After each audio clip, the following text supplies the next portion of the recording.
नमस्कार दोस्तों, आज की इस वीडियो में बात करने वाला हूं जेटेट 628 एसएसटी के भूगोल सब्जेक्ट का एक टॉपिक, खास टॉपिक जिसका नाम है मानव पर्यावरण, अन्योन्य क्रिया, उष्णकटिबंधीय एवं उपोष्ण प्रदेश। इस चैप्टर को हम लोग आज देखने वाले हैं दोस्तों। एनसीईआरटी पर बेस्ड है ये, क्लास 7 का ही एनसीईआरटी से ये हूबहू टॉपिक मिलती है और इस टॉपिक को आज हम लोग कंप्लीट करने वाले हैं, वो भी 10 से 15 मिनट के वीडियो के अंतर में। सबसे पहले दोस्तों हमें इसमें जानना है, दो चीज़ों के बारे में बात किया गया है इस चैप्टर में। अमेजन बेसिन में जीवन के बारे में और दूसरा गंगा ब्रह्मपुत्र बेसिन में जीवन के बारे में। सबसे पहला है अमेजन बेसिन के में जीवन के बारे में। दोस्तों बेसिन का अर्थ होता है जल संग्रहण क्षेत्र, ये ध्यान में रखने वाली बात है। उष्णकटिबंधीय प्रदेश कर्क रेखा और मकर रेखा के बीच स्थित जो क्षेत्र होते हैं उन्हें उष्णकटिबंधीय क्षेत्र कहा जाता है।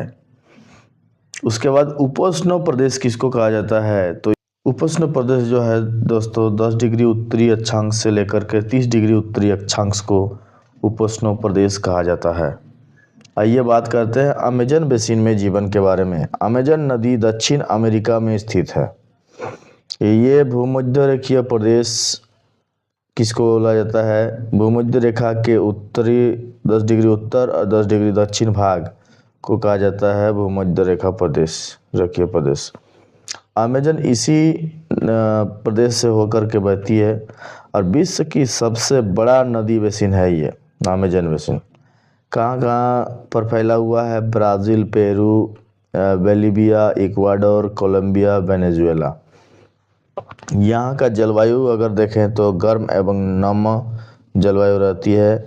वर्षा प्रतिदिन होता है, दिन में तापमान ज़्यादा रहता है, आर्द्रता भी ज़्यादा रहता है। रात में तापमान कम हो जाता है, आर्द्रता ज़्यादा ही रहता है। शरीर चिपचिपाहट रहता है। यहाँ पर वर्षा वन प्रतिवर्ष वर्षा के कारण सघन वन बना रहता है। छत जैसा वन के कारण सूर्य किरण धरातल तक नहीं पहुँचता है, यानी वन जो है छत टाइप का बन जाता है। शाखा पत्तियाँ सब ऊपर में बन जाता है। छाया में पनपने वाले वनस्पति जैसे परजीवी पौधा जैसे आर्किड, ब्रोमीलाइड पैदा होता है। ब्रोमीलाइड के पत्ते जल को संचित करता है, जिसमें मेढक जो है अंडा देती है। प्राणी जात देखने वाले हैं अमेजन बेसिन में। पक्षी कौन कौन से पाए जाते हैं, टूकन, गुंजन पक्षी, रंगीन पक्षी। प्राणी में बंदर, स्लॉथ, चींटी खाने वाला, टैपिर, सांप, सरीसृप, मगर, एनाकोंडा, बोआ, मांस खाने वाला मत्स्य, पिरान्या। ये ऐसा मछली है जो मांस खाती है, ये भी पाया जाता है। निवासी वहाँ का क्या क्या करते हैं, तो कृषि जो है कर्तन एवं दहन कृषि पद्धति से करते हैं, यानी एक जगह का जो झाड़ी वगैरह है उसको काट के साफ करते हैं, उसको जला देते हैं वहीं पर, और वहाँ पर खेती वगैरह करते हैं। पुरुष शिकार एवं मछली पकड़ता है। महिलाएं फसलों का ध्यान रखती हैं। फसल टेपिया को अनानास, शकरकंद, ये सारी फसलें उगाई जाती हैं वहाँ पर। मुख्य आहार मैनियक है, कसावा भी बोला जाता है इसको। नकदी फसल कॉफ़ी, मक्का, कोको, ये सब है। कुछ लोग छप्पर में और कुछ लोग मलको जैसे अपार्टमेंट में रहते हैं, यानी गरीब लोग जो है छप्पर में रहते हैं, और थोड़ा अमीर लोग और मलोका नाम का एक अपार्टमेंट में रहते हैं। 1970 में ट्रांस अमेजन महामार्ग का निर्माण किया गया था वहाँ पर, यानी वहाँ पर रोड भी बनाया गया था दोस्तों अमेजन बेसिन में। अमेजन की खोज स्पेन के अन्वेषकों का सिर पर सुरक्षा कवच, हेडगियर एवं घास के स्कर्ट पहने आदिवासियों ने आक्रमण किया। स्पेन के अन्वेषक जो है वहाँ पर गए हुए थे देखने के लिए, और उसी टाइम जो है वहाँ के कुछ आदिवासियों ने माथा में कवच जिसका नाम है हेड गियर एंड घास के स्कर्ट पहन करके आक्रमण कर दिया था। और जब आक्रमण किया तो स्पेन के अन्वेषकों को लगने लगा कि ये जो है रोमन साम्राज्य के अमेजन्स नामक महिला के योद्धाओं के जैसा है और इसीलिए इसका नाम अमेजन पड़ गया। दोस्तों आशा करते हैं अमेजन बेसिन का ये जो भी चीज़ें अभी समझाया गया है ये आपको समझ में आया होगा। नहीं समझ में आया तो कमेंट कीजिएगा। ये फुल्ली जो है एनसीईआरटी किताब पर बेस्ड है और यहीं से सवाल आपको देखने को मिलेगा। बाहर पढ़िएगा उलूल जुलूल तो उस वहाँ पर आपको देखने को नहीं मिलेगा।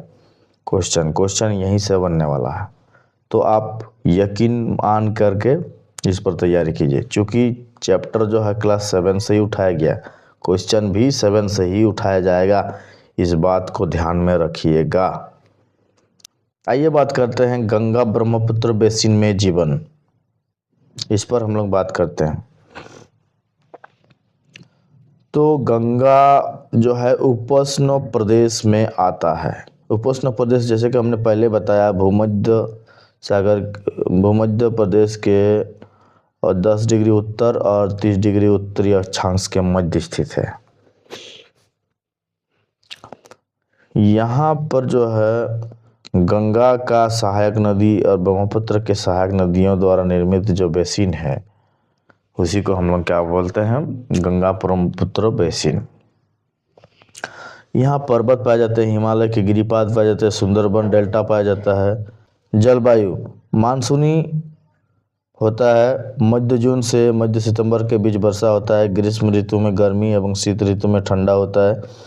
पर्वतीय क्षेत्र में कम लोग रहते हैं, मैदानी में जनसंख्या घनत्व ज़्यादा होता है। फसल यहाँ का गेहूँ, मक्का, ज्वार, चना एवं बाजरा, केले। नकदी फसल में गन्ना और जूट आ जाता है। पश्चिम बंगाल और असम में चाय पाया जाता है। बिहार असम में सिल्क पाया जाता है। यहाँ का वनस्पति का बात करें तो सागवान, साखू, पीपल, बांस, उष्णकटिबंधीय पर्णपाती पेड़। डेल्टा क्षेत्र में मैंग्रोव वन भी पाया जाता है। चीड़, देवदार और फर ये जो है कुछ शंकुधारी पेड़ हैं जो उत्तराखंड, सिक्किम और अरुणाचल प्रदेश में पाया जाता है। यहाँ का वन्यजीव का अगर बात करें तो हाथी, बाघ, हिरन, बंदर, एक सींग वाला गेंडा। डेल्टा क्षेत्र में बंगाल टाइगर पाया जाता है, मगर और घड़ियाल पाया जाता है। मछली में रोहू, कतला, हिल्सा मुख्य आहार। चूँकि नदी किनारे का जगह है तो मछली, चावल। कुछ इंपॉर्टेंट नोट्स में ध्यान रखना है। कोलकाता में हुगली नदी में पतन बना हुआ है एगो। मुख्य क्रिया यहाँ का पर्यटन है। पर्यटन स्थल में यमुना किनारे ताजमहल स्थित है। ताजमहल इलाहाबाद में गंगा यमुना का संगम। यूपी बिहार में बौद्ध स्तूप। लखनऊ का इमामबाड़ा। असम का काजीरंगा एवं मानस वन्यजीव अभयारण्य। अरुणाचल प्रदेश में विशिष्ट जनजाति की संस्कृति। इसी इलाका में गंगा ब्रह्मपुत्र इलाका में ही एक डॉल्फिन पाया जाता है जिसका नाम है सुसु, जिसको बोला जाता है आंधी डॉल्फिन।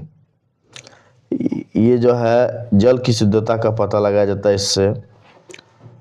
स्वच्छ भारत मिशन 2 अक्टूबर 2014 में लागू किया गया था। नमामि गंगे नदी संरक्षण को लेकर के बनाया गया था, यह अभियान चलाया गया था।